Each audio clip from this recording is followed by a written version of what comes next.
3, 2, 1.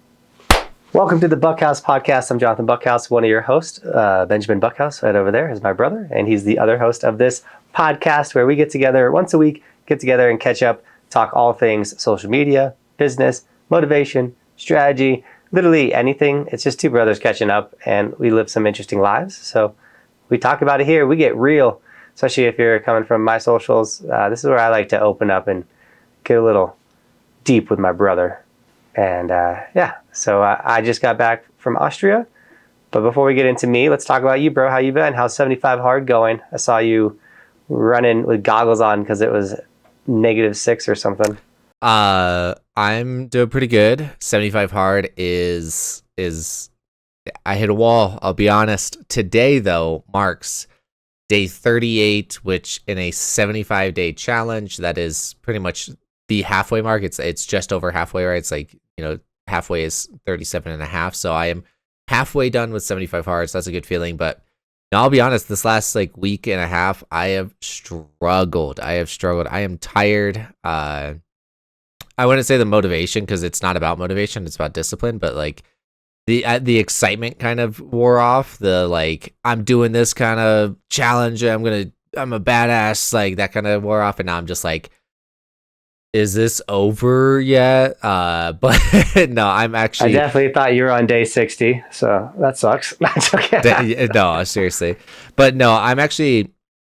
It's been a while since we caught up because of your trip, so I'm super excited to catch up, bro. I've been wanting this. I hope that this is a good little wake-up call for myself, so I'm super excited. But no, I'm doing pretty good.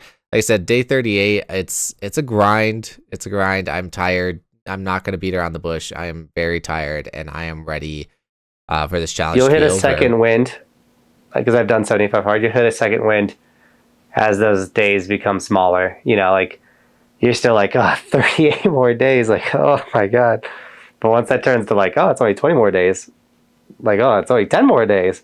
You get this second wind for sure. Yeah, I try to remember it in the sense of, it's kind of like math where,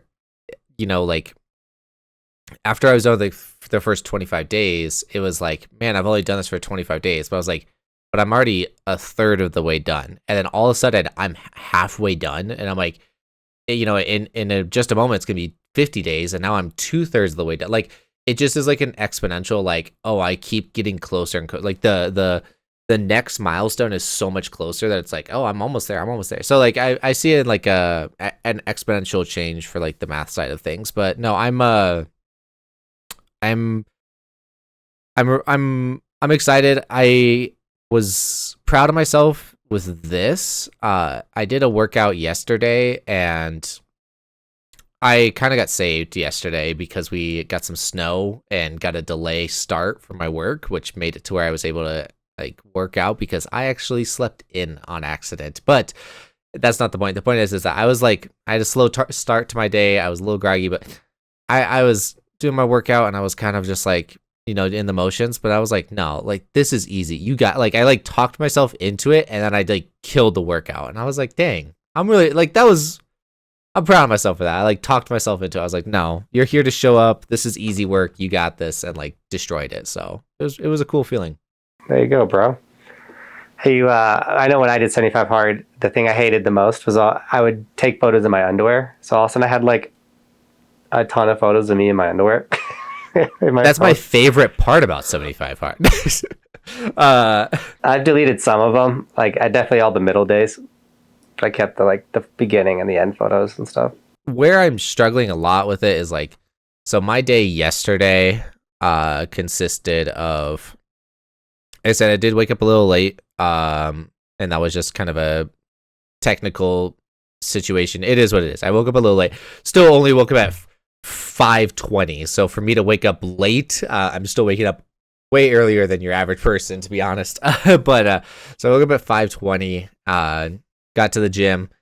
Then I was at work from 8:45 to 5.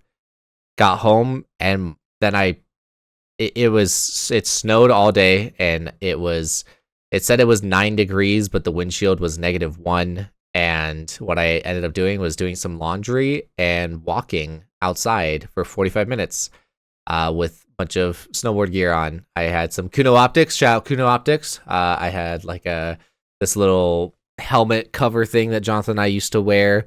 And like at my actual snowboard jacket with like a hoodie. Like I just was like bundled up, and I just walked for 45 minutes outside in 1 degree weather or negative 1 degree weather, and it was cold and it sucked. And then when I got back inside, I finally ate dinner at like 7 o'clock, and continued doing my laundry, and then I was in bed and then I read my book, and then I was in bed at like 9:30. And what I'm getting at is just my day was just like there was no time to myself. There was absolutely no time to myself. And at the end of the day, it's good to be busy, so it is what it is. But that's just what I'm so excited to be done with this challenge, is that my day isn't going to be completely just full of I have to do this challenge. I have to do this challenge. I have to do this challenge. I'm excited to get some of my own time back to do stuff like work on some of the podcast behind the scenes stuff, or work on, and I actually did some of that actually yesterday as well. I've completely forgot. I actually got some shorts prepared. So I'm like, yeah, I was just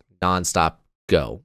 So I'm excited for that. Well, no, the point of these challenges is because you're always going to have that inner voice that's like, nah, don't do it. Nah, keep sitting. Nah, relax. I don't know why the human brain wants to sabotage you so dang bad and wants you to eat the worst food in the world. But it's literally just in there telling you, nah, take a break. Nah, you're fine. Nah, you're this. And I've had the struggle the last couple of days, because when I came back from Austria, the first meal I had was Taco Bell, and it gave me food poisoning. And I was violently vomiting for 12 hours straight the moment I got back to America. On top of, I'm pretty sure I got COVID in Austria. So I was super sick the entire time I was in Austria. Still got up and went riding and did what I had to do.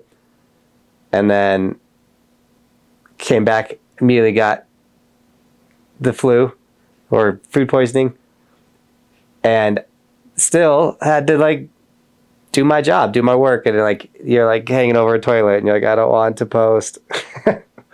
But by doing these challenges, these disciplines, you're able to make yourself do things when you really, really, really, really don't want to.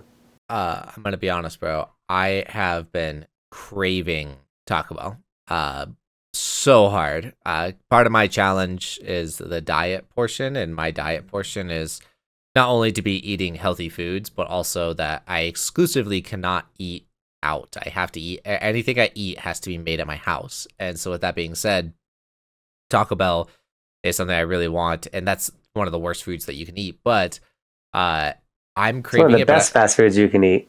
Well, it's actually one of the healthier fast foods. Is it? Yeah, like it's not terrible. It's still bad for you at the end of the day. But what I'm trying to get at is like one of the reasons why I'm craving it is because like I could just consume a boatload of calories right now, because I'm just so like, even right now, active. I'm so active. It's 4:11 in the morning, and I am starving. I'm so ready to eat something. I'm always hungry. So eating like a 1,200 calorie meal right now, oh, I could devour something. So I'm like, I could eat a whole pizza, I could eat Taco Bell, and like 12 things on the menu. Like that's what I'm thinking about. But I'm like, no, just get done with the challenge, and then I can eat whatever I want. Yeah, see, like I would love to eat, but my stomach is still so jacked up from getting sick that like I can only eat little bits, which is so frustrating. And then also, I haven't been able to smell in like a week and a half now. So whatever I eat, I can barely taste it anyways. So it's like whatever. Dang, bro, you really did get that COVID in Austria. Which, speaking of which, let's transition over to Austria. What were you doing out there, bro? Clue, my binding sponsor, hosted a Clue house, and they invited a bunch of their athletes to come and just ride in Austria, and they covered like the tickets and the house and everything, and for most of the riders. And obviously I'm one of their main guys, so I got to go all inclusive, and it was an incredible time. Got to meet a lot of rad people that I've been like messaging because they've been on the Clue team and stuff. So I got to meet them in person. Once again, sadly, I was not on top of my game. I wasn't off my game. I had the most viral week of my life on social media, which is really cool and definitely paid off in a lot of ways. I've learned that reviewing chairlifts is my niche. Apparently, if I just talk about chairlifts, they're going viral for sure.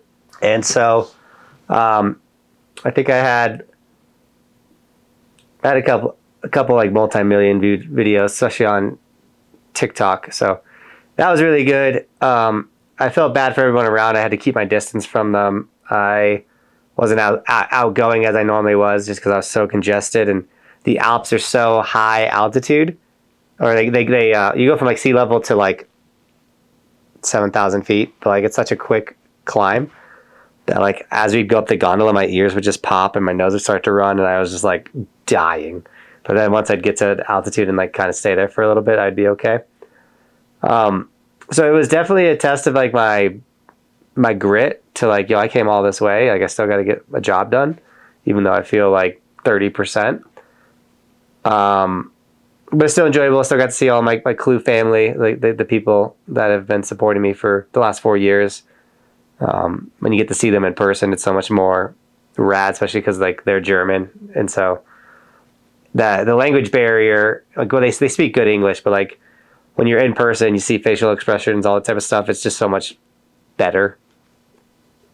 And I'm happy though to be in America. It was a long travel stretch between going to Canada and then then going to Canada, home, back to Austria. Spent a lot of time in airports the last month. So super thankful and blessed. But right now there's no trips on the schedule. And I'm currently okay with that. I'm sure I'll get one soon, but I'm okay right now with nothing on the schedule. I'm sure that both yourself and your family are super excited that you are back home. So that is nice. But dang, that change in elevation side of things, that sounds intense. I personally would not want that. You know, like that sounds a little too intense of a gondola ride. I don't know, because I like to do like the incline out here in Colorado Springs. If you guys are not aware of what the incline is actually a pretty famous hike that you can do where you change 2,000 feet in elevation in like under 2 miles, and so it's a pretty difficult challenge purely for the elevation change. That's fun to do, but at the end of the day, like I'm doing it over like a 40, 35, 40-minute period, not in like a 5-minute gondola ride that's 0 to 7,000 feet. That's intense. People in Austria, they're built different, I guess. Like what? It's crazy to get to the top of one of the resorts. Kitzsteinhorn is the name of it.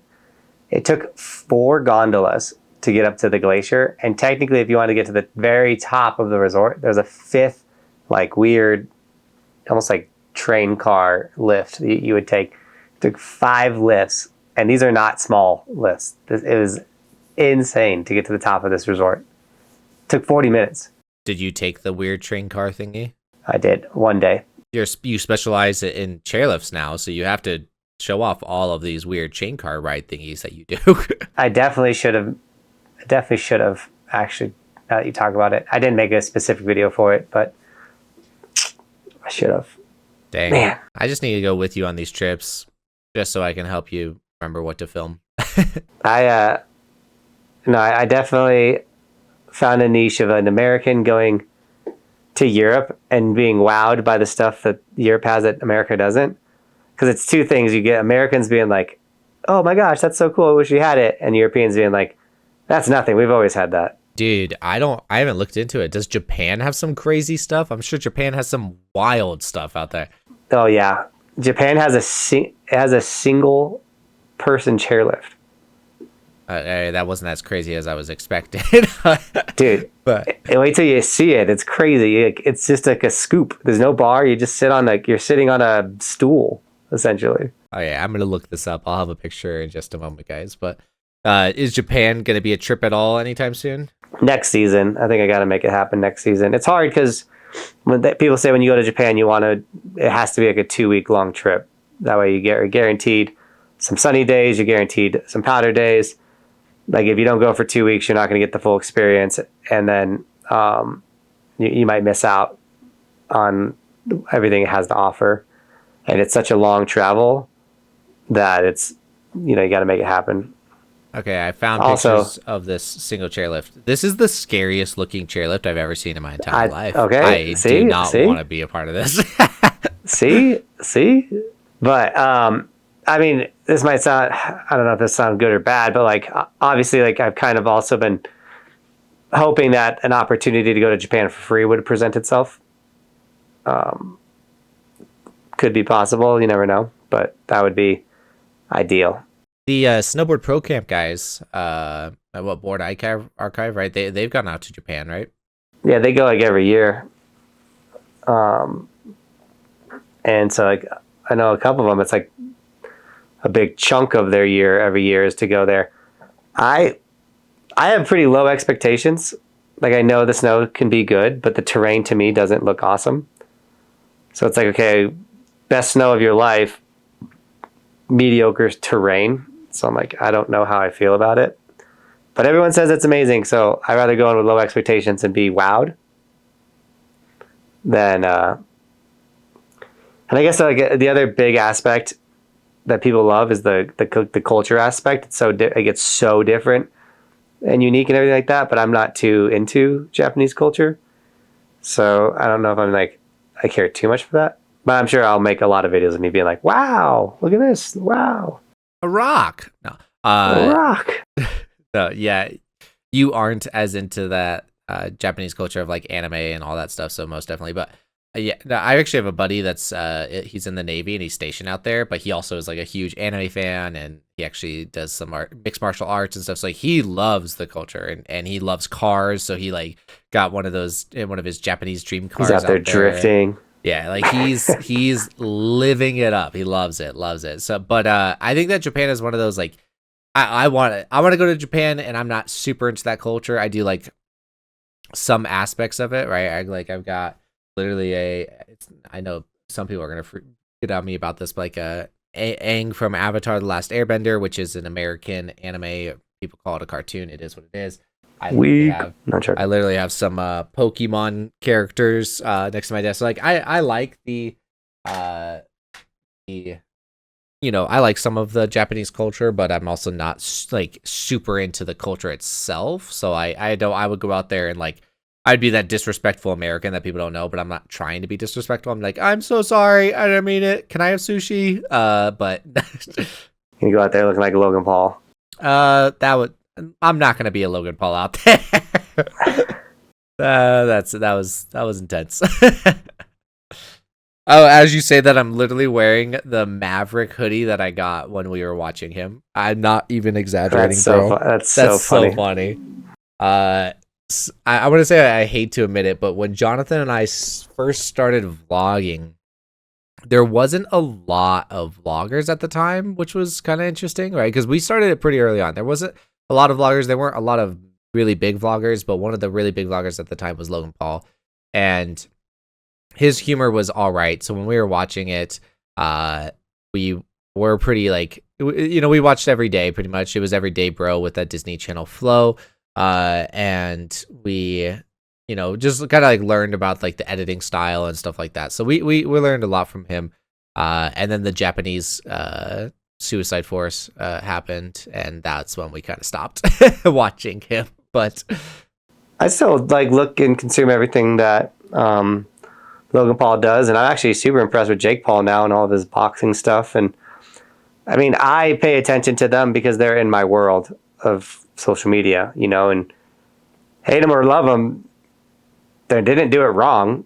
Those dudes are multi-millionaires, like absolutely crushing it. Very impressive athletes. Like I'm not ashamed to say I definitely watch what they do because they're doing something right. I think that they have proven that haters make you famous. I like they're one of those guys.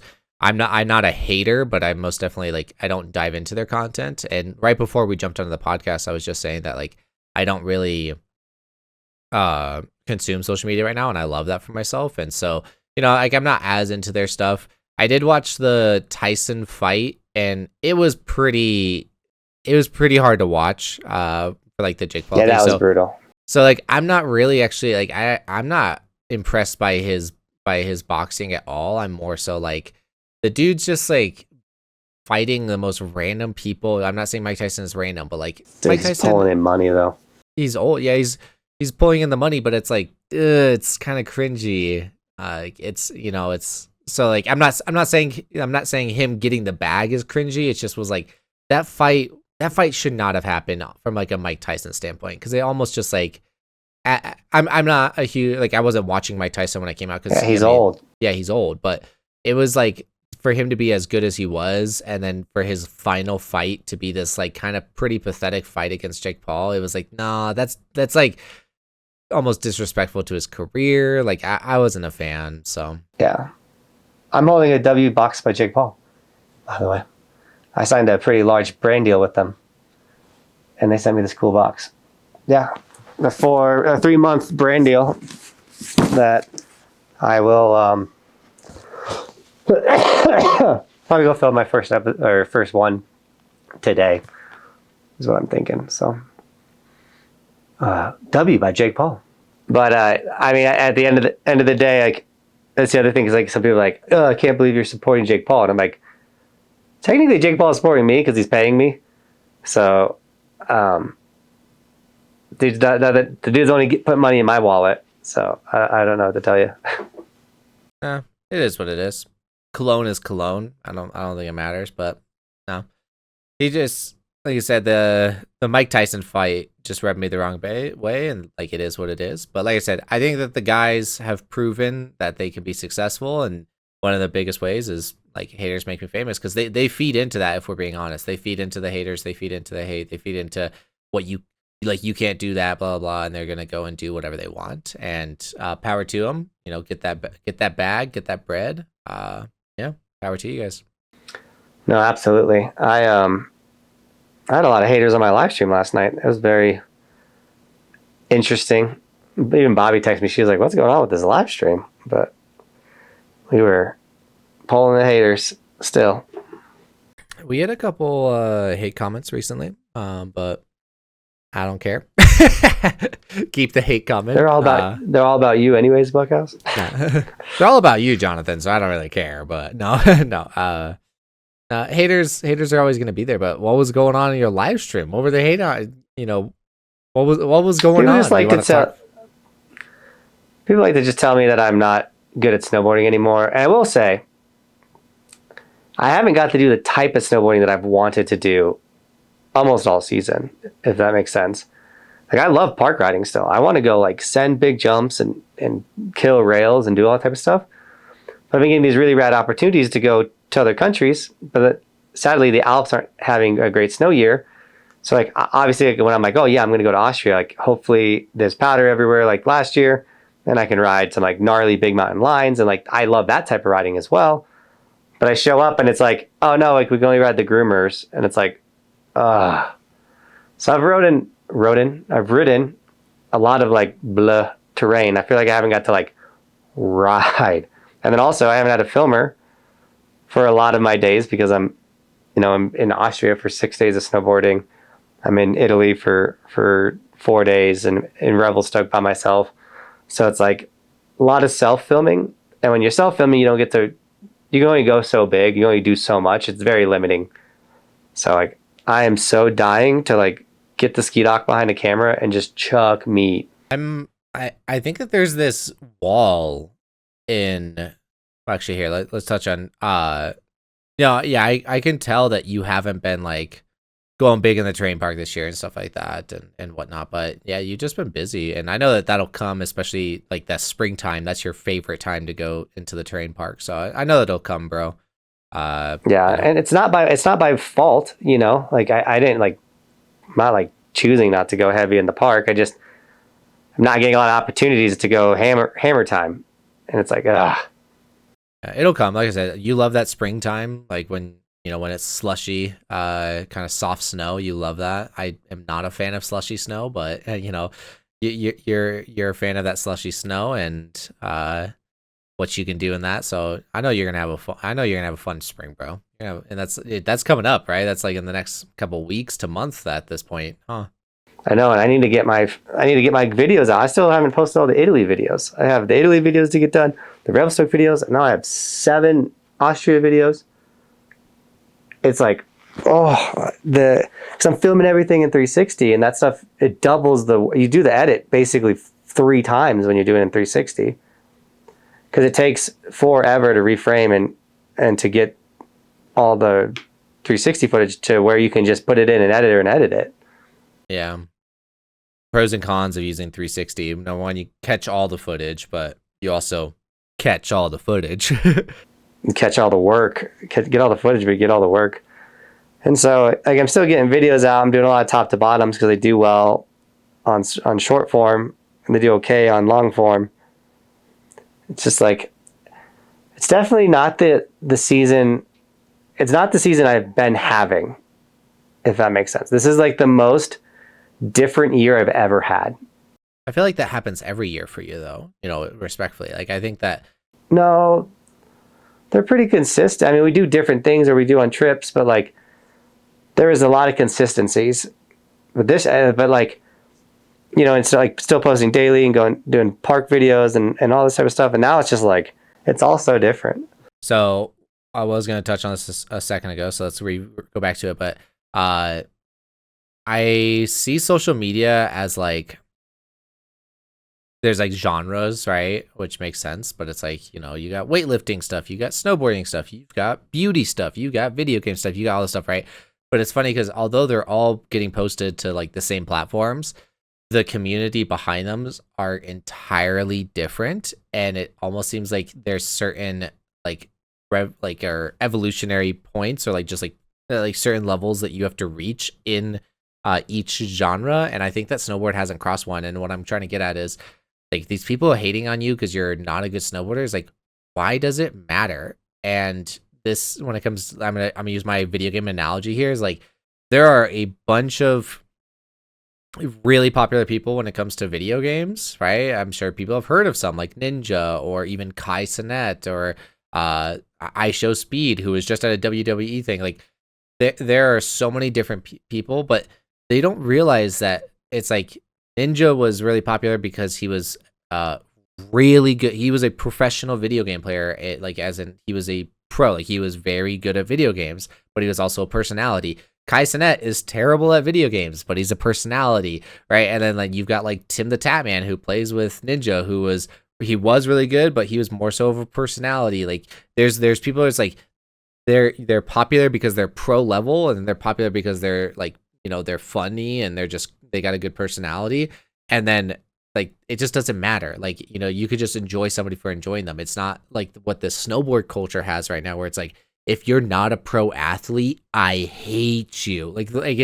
Why does it matter? Like, in this situation, Johnathan, you're really good, but you're more of like a personality than you are a professional athlete, right? So it's like, why do people care?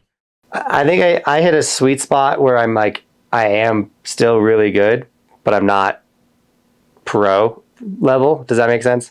No, yeah, I'm not 100%. But where there's a bunch of content creators that are like way, way, way below my ability. Does that make sense? Yeah, I'm like I said, I'm not saying that you're not a good snowboarder. I credit you for that, but it's like, no, I'm saying that's why I get hate, because I hit this nice line of like, to beginner level snowboarders that they really do think like that's a professional snowboarder. That dude's so good. But to like someone that's seasoned, they're like, that dude's pretty subpar at riding. Does that make sense? Yeah, no, it does. Like, people, you're on this fine line of like, you're almost too good, but you're also not good enough. Like, yeah, I'm too good, but I'm just not good enough. Welcome to my life. But yeah, like, there's this like point where the snowboard community needs to essentially like kind of grow past this. Like, guys, it doesn't matter why this person is as big as they are. Like, just let them do what they're doing. It's funny because the 2 largest snowboard accounts, Snowboard Jesus and Half Cab King, have the 2 largest, or technically the 2 largest snowboard influencers, and they're just strictly personality. Like their content's not snowboarding at all. Yeah, like you don't like that and eventually you'll get to that point, but it's like there's like or like I don't the want to snowboard get to that community. point. I want to still shred. No, sorry, I misunderstood. I meant like the community will get to that point where it's like they can just enjoy the content for what it is. It doesn't have to be a certain way, right? Because for a while, all that snowboard content was on the internet was just like pros and their like little skits, like or I shouldn't say skits, like their like season highlight reels or like rail jam sessions and stuff like that, like just like pro athletes doing their thing. But now that these like personalities are coming out and everything, like it's gonna take a second, but eventually people will just like be happy that snowboard content is on the platform. You know what I don't like? There's two types of haters. There might even be three. But like obviously there's like the kid that just like that wasn't that cool of a clip, or like they just say something like the came across something, said something negative, and they went on with their life. Like they'll never see my content again. They'll never comment. Like they just left something. And then there's the haters that know more about your life than you do.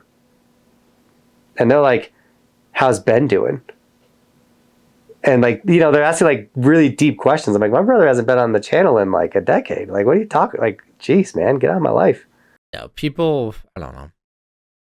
People they got too much time on their hand. It's interesting. I don't know. Like, I've never been so involved with hating somebody that I would like watch them so much and learn so much that I could go in there like live stream and try and like ask like the weirdest, deepest questions, if that makes sense. Dude, people have too much time on their hands. That's what it comes down to. Like I don't have the time to do that. I don't have the time to spread love on social media. I don't have the time to hate on social media. I don't have the time for social media. What are people like? What do you mean you're just like studying this person's life? Like I don't get it. I don't get it at all. I don't even have time to finish the videos I'm making. I'm sitting on like 30 videos right now. Are you gonna avoid writing for a little bit so that way you can knock out some videos? No, because I do this so I can ride. Does that make sense? I want to ride. That's the whole reason why I make YouTube videos. I love snowboarding, so it's like I'll get it done. I just gotta figure it out. All right. You said that you do this to ride, which sparks a transition for me. There was a YouTube comment that we received on our last podcast, episode 45, top left corner up there. But Mr. Good Ride Vibes commented on our video where we were talking about like comparison is the thief of joy, and you were struggling with like how you weren't making as much money and as you did in previous years, and we talked about that. So what his comment states is, one common mistake is forgetting the passion and turning something you used to love into a job. I feel like you started snowboarding because you love snowboarding, then you made it your career and loved it as a career. Somewhere along the way, it became the work you do. Maybe get a summer, or somewhere along the way, it became the work you do. Maybe get a summer job and take a few months off snowboarding, filming, and editing. Then when you come back to YouTube, you can get stoked again. Yeah, I want to hear your thoughts on this. I definitely don't think that would bring the stoke. Because like I have no frustrations with snowboarding. Like I love it. No matter what type of snowboarding I'm doing, I strap in and I'm better than I've ever been at it. I enjoy it more than I've ever enjoyed it. Like I love the snowboarding. I love the traveling.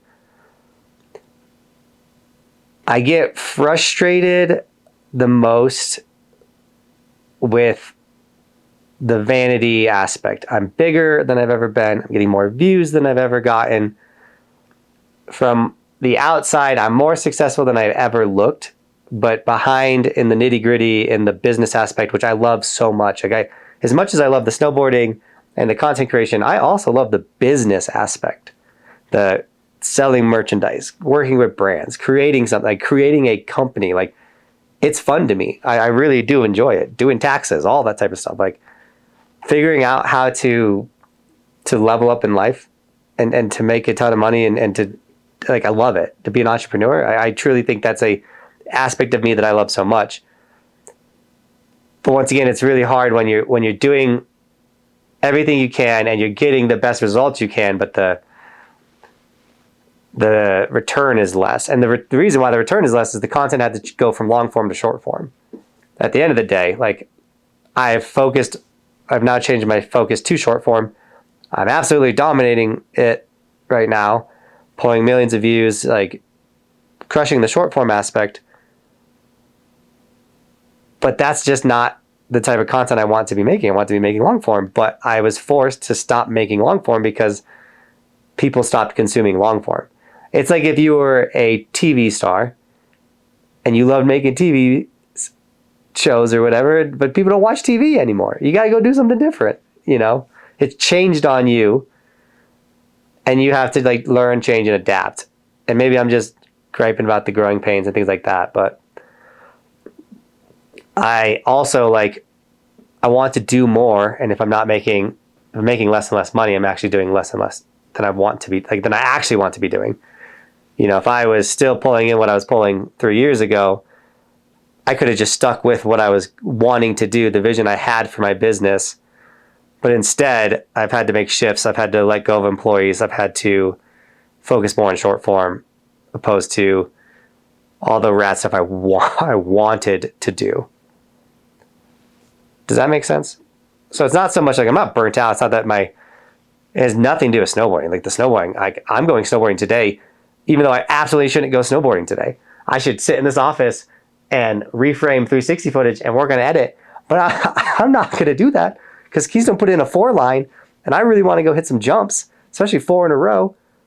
And Keystone's my favorite place in the world to snowboard. And it's a sunny Bluebird day. It's going to be a little cold, but who cares? Like, I'm going snowboarding. So the passion's there's nothing to do with the passion. It has everything to do with being forced a direction that I don't want to be going in order to still do the thing that I absolutely love, which is snowboard all the time. I knew that comment was going to get directed in that way, bro. But no, I love that for you, bro. I will attest. Does it make sense? No, it does. And I was about to say, I will attest, like, Jonathan's passion for snowboarding is always there. And what I mean by that is I'm going to talk about this for a brief second. So the other day, while I was struggling with like 75 hard, I thought for a second and I was like, Johnathan and I went snowboarding 130 days in a row while working a job, while waking up at, like 4 o'clock or, 3:30 in the morning.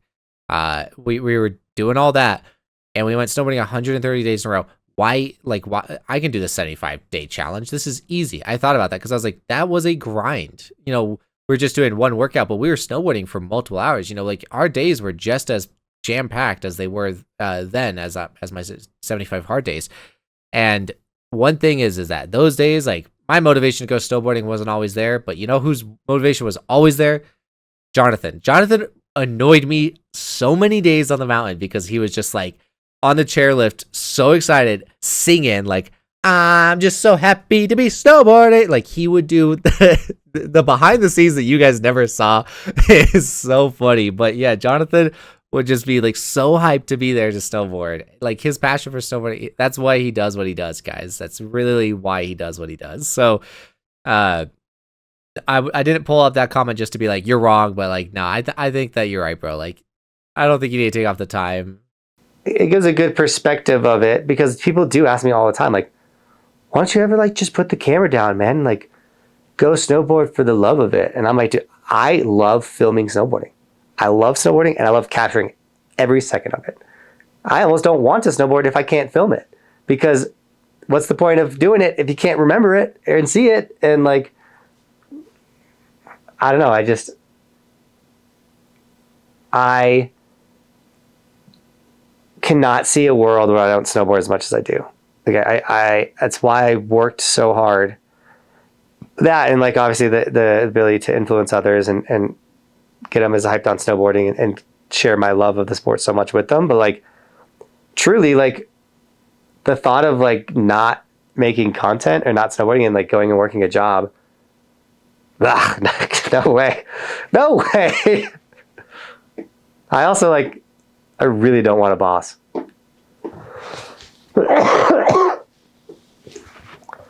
It's bad enough working with brand deals. I think that his idea of like getting a summer job though wasn't like, oh, go get a boss, like stop what you're doing. It was more so like just a breath of fresh air.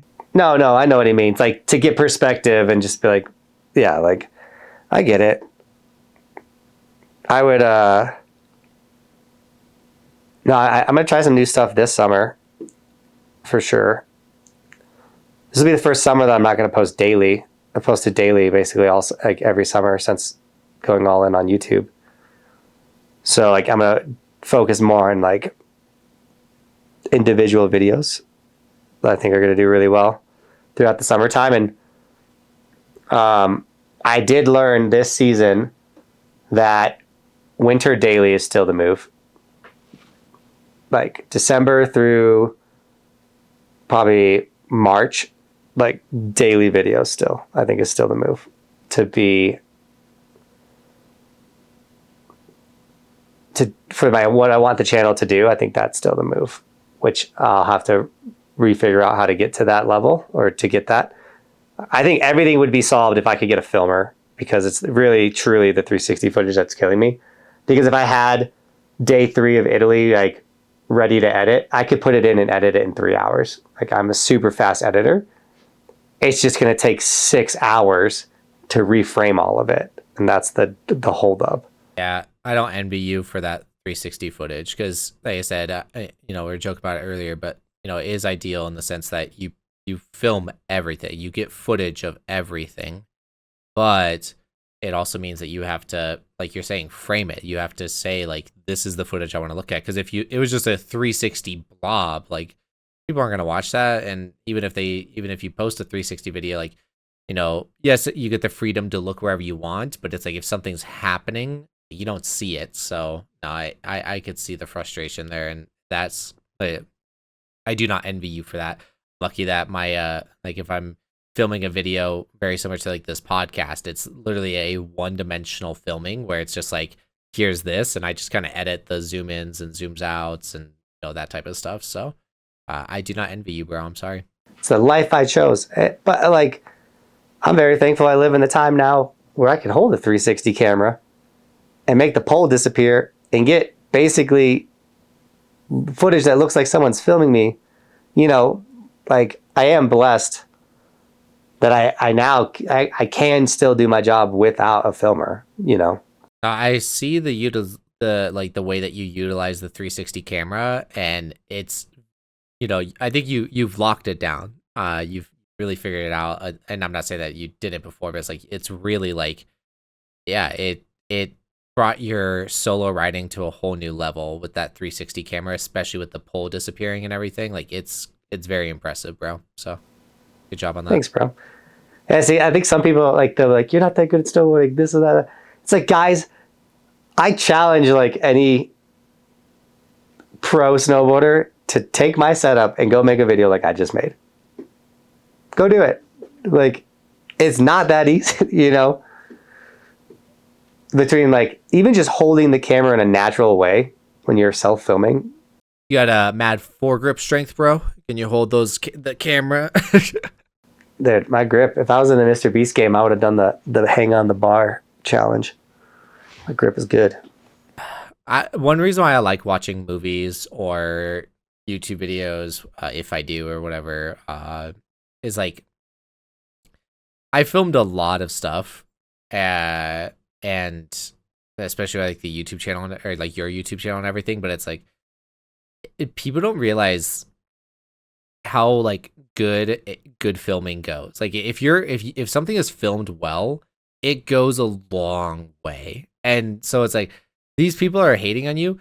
The only reason they get to hate on you and hate on you as well as they do is because you film as well as you do. Like people don't realize like there's a That's extra a funny skill point that you're doing that people don't. Yeah, like it's not easy getting this footage. My favorite comments I got was this last summer at the Copper Hike Park. I was snowboarding with the selfie stick hitting park, and a mom of one of the kids that was there who like was like a comp kid or whatever There's all these dudes doing like crazy tricks, everything like that. She was like, hey, come here. And I came over and she's like, I'm so impressed with your riding with that stick. Like, that's got to be so hard. And like, you're doing some really cool tricks. Like, that's like really awesome. And I got like a compliment about how good I was at filming myself with a selfie stick. I was like, thanks, lady. I am good at this. Thanks, Karen. I appreciate you. Thanks, soccer mom. She's just mind blown about you doing what you do every day. It's like, yeah, just do it. Just do it my everyday. Now, I know I get... So something I did yesterday is I called my buddy Michael and I vented to him before I got on this podcast. Yeah, I called Ski Doc. And I vented to him because I was like, if I don't call Michael and vent to him, I'm going to vent on this podcast. Especially about being sick, because I was so mad about being sick yesterday. I've been basically sick since December. And so like that comment from yesterday or whatever, or from the last episode, you know, like I will get on this podcast and I will get real because I'm going to be venting to my little brother who I know has my best interest at heart, and he'll give me good advice and things like that. And you guys get to listen to these real conversations. But I like really didn't want to get on this podcast and just complain about being sick, because everyone gets sick. Everyone gets dealt crappy cards. But I just know myself. And if you've ever rode with me a lot, Cody's became a master at it. Sometimes I just got to get on a chairlift and I got to get it out. And the first ride up is just going to be me just like letting it all out. Whether it's like me and Bobby were fighting, this, that, whatever. I'm just going to blah. And then the moment I strap in, it's like, it's all done and over with. Like, here we go. And the day moves on. I've been a part of those chairlift rides. I can attest to it. Yes. Sometimes there's just word vomit coming out. And then once it's out, it's like, then I'm good. No, I had to lay out some frustrations. Even like, once again, like, and I got to do it again with that comment, just like, my channel is going a direction, which is rad. And I'm still thankful and it's awesome. And I'm taking every opportunity. But if I had to say is the ideal direction I want my channel to be going, I'd say no. But I've learned a lot, and I do think that next season I can scale back short form, and even like maybe towards the end of this year, I can scale back the short form instead of doing 3 a day. I could scale it back. I know what short form does well now. I can put out that when I have it and focus again back onto long form. Does that make sense? Yeah, I want to do a point to what you just kind of said. Like, you know what short form content does well and everything. So for anyone that wants to do social media, for anyone that wants to do any type of projects or art in your life, I think this could be good for you. I mentioned on the podcast that I listened to Atomic Habits, and in it I got to a point where they were talking about there was a study group done for a college course of taking photos. And what it was, they split up the classes. One side of the class was going to be graded on one final photo at the end of the year. One final photo at the end of the year is going to dictate your grade or the course. And another group was you were going to get judged on your quantity of photos. So how many photos you're going to take in a year or in the course. And the teacher said that the best photos came actually from the group that took the most photos. And so by you uploading 3 shorts a day, it puts you in a situation where you're doing it enough, you're doing it constantly and enough to where you learned what is the best route. So, you know, the point of that is it's not just about planning or thinking and like, you know, deciding what to do and then doing it only once. It's about trial and error, doing it a bunch of times and seeing what sticks. And you did that, bro. You posted 3 videos a day and you killed it, but now it puts you in a situation where you've done it so much that you know what to do. So I think that was a good like little exercise for you in a sense, you know? Yeah. And this Austria trip was like, no joke. I would film on the mountain, and then Jan, the head dude at Clue, we'd be back at the Clue house, and I was like, look, I'm about to post a viral video. He's like, really? I was like, yeah, watch. And I posted it, and the next day I'm like, look, I got 2 million views. Because I knew that video was going to go viral. Because like, what I did this season is I and I said I was going to do this, I prioritized short form because I wanted to learn what it would be like to be a short form content creator first. Where every year prior to this year, I was a long form content creator first. Does that make sense? And I've seen some changes. One thing is the brand deals / opportunities for a lot of travel, things like that. I still was able to move an incredible amount of products. I made less on AdSense on YouTube, but TikTok ad revenue made up for the loss on YouTube. But now if I can pull the TikTok revenue and with less shorts that I know are going to do well, and then have the long form, restart prioritizing the long form, you got to learn. Like this season was a test of learning short form, getting better at short form. And that's what I did. And I'm not done with it. The season's still going, but I do think I'm at a point where I can maybe pivot to focusing the long form as a priority and making the short form. Maybe I go to two videos a day, because that is a big deal, by the way. When you post 3 a day, you know how fast you burn through a day of filming on the mountains. Like, I'll go out and film. I'm like, okay, I'm gonna get shorts today. I'm like, oh, sick! I got like 9 shorts. Well, like that day's in 3 days. I'm like out of those videos. It's like you go through it so fast. Yeah, I know what you mean. So I don't know. It was good. I went to the school of short form this year. I learned a lot. School of short form, love it. Oh, bro, I think you killed it with that. I don't want to pat myself on the back, but I am proud of myself for taking that risk and taking to become better. I had to do something different instead of just doing the same thing. I don't know. I'm literally going through it right now on this podcast in my head. Oh, bro, I think that you have shown your ability to learn and grow and figure it out on your own on this through this conversation and through this year, because once again I talked about it in the last podcast of like, this is the first time that you're doing YouTube for the 9th year, and you're still learning, growing, and adapting and changing, and there's no one else that's been doing it for as long as you have, if we're being real, like at the level that you've been doing it as on the YouTube snowboard side of things. So for you to be pioneering both the vlogging stuff, but also now like figuring out the rest of it, bro, like you're killing it. Super proud of you. And appreciate it, bro. I think this is a great time to start wrapping up the podcast. I'm super excited about episode 46. I was really looking forward to talking with you, bro, because it's been a while after your Austria trip and everything like that. So super happy that you're back, and I'm excited for us to be talking every week again. So yeah, we had a weird jumping around podcast filming schedule because of my travels, but we should be pretty consistent going forward. Yeah, we should be on the same pace moving forward, so I'm super excited. But I think this is a good way to wrap up the podcast. By the way, going hard with the 75 hard, bro. Grinding, but he edits all these podcasts, guys. I wouldn't have a podcast if it wasn't for this dude, and he's putting all his blood, sweat, and tears into this thing, on top of getting out and working out twice a day, eating healthy, waking up early. You're killing it, bro. Working 10 hours a day. Dude. I'm stoked. I'm You're really excited up, man. for it to all to be over. Leveling up. No, exactly. Well, thanks. This is a nice little wholesome way. But thank you guys for listening. Thank you guys for watching. Thank you guys for being here. Thank you guys for commenting, being part of the conversation. We really do appreciate it. Thank you guys for being you. Jonathan, thank you for being here. Benjamin, subscribe. Thank me for being Thanks for being here, Benjamin. Subscribe, comment down below. We will see you guys next week with another episode. Peace.